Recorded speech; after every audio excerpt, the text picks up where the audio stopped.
Hello everyone, welcome to my channel recipe with Madhu.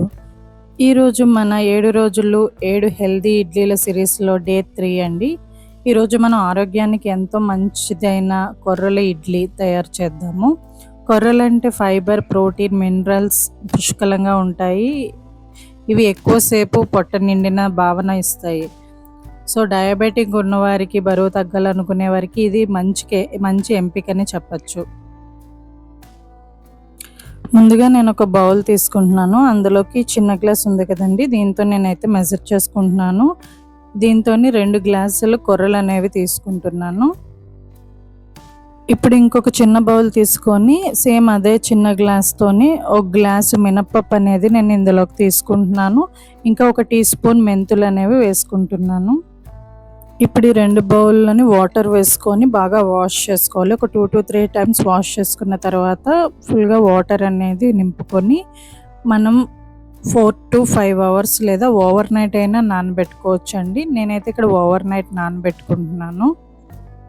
చూసారు కదా, మనం ఓవర్ నైట్ నానబెట్టుకోవడం వల్ల కొర్రలు, మినప్పప్పు అనేవి ఎంత బాగా నానాయో. ఇప్పుడు వాటర్ అంతా వంపేసుకొని వాటిని పక్కన పెట్టుకోండి. ఇప్పుడు మీరు గ్రైండర్ లేదా మిక్సీ జార్ అనేది తీసుకొని ఫస్ట్ కొర్రలన్నిటిని వేసుకొని అందులో కొంచెం వాటర్ అనేది యాడ్ చేసుకొని బాగా మెత్తగా గ్రైండ్ చేసుకోవాలండి. గ్రైండ్ చేసుకొని ఒక బౌల్ అనేది తీసుకొని అందులోకి బ్యాటర్ మొత్తాన్ని ట్రాన్స్ఫర్ చేసుకోండి. సో ఇప్పుడు సేమ్ మిక్సీ జారే తీసుకొని మళ్ళీ అందులోకి మినప్పప్పు, మెంతులు నానబెట్టుకున్నాం కదా, వాటిని వేసుకొని ఆ బ్యాటర్ని కూడా మెత్తగా మిక్సీ చేసుకొని ఉంచుకోవాలి.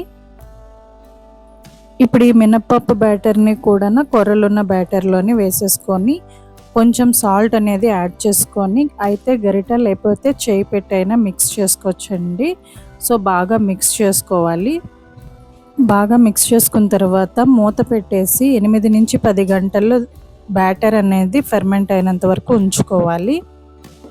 చూసారు కదా, ఫెర్మెంట్ అయిన తర్వాత బ్యాటర్ని చూస్తే కొంచెం ఉబ్బినట్టు అనిపిస్తుంది కదా. సో మనకి పర్ఫెక్ట్ మెత్తటి ఇడ్లీకి ఇది బ్యాటర్ అనేది ఫుల్గా ప్రిపేర్ అయిపోయినట్టే. ఇప్పుడు దాన్ని బాగా మిక్స్ చేసుకొని మనం ఇడ్లీ పాత్రలో అయితే పెట్టేసుకోవాలి. ఇప్పుడు మన ఇడ్లీ పాత్రలకి నూనె అనేది రాసుకొని ఈ బ్యాటర్ని అందులో వేసుకొని 10 నుంచి 12 నిమిషాల పాటు ఉడికించుకోవాలి. సో బాగా ఉడికిన తర్వాత స్టవ్ ఆఫ్ చేసి 2 నిమిషాల పాటు చల్లారనివ్వాలి. మనకి మెత్తటి కొర్రల ఇడ్లీ అనేవి రెడీ అయిపోతాయి.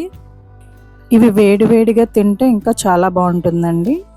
చూసారు కదా, ఈ ఇడ్లీలు మెత్తగా స్పాంజ్లా వచ్చాయి. సో పిల్లల నుంచి పెద్దల వరకు అందరికీ నచ్చే రుచి ఉంటుంది. సో కొబ్బరి చట్నీ లేదా సాంబార్తో తింటే ఇంకా అద్భుతంగా ఉంటుందండి.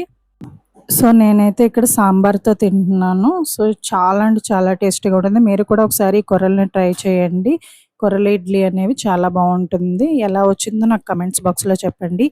ఈ 7 రోజులు 7 హెల్దీ ఇడ్లీల సిరీస్ మిస్ కాకుండా ఇప్పుడే సబ్స్క్రైబ్ చేయండి.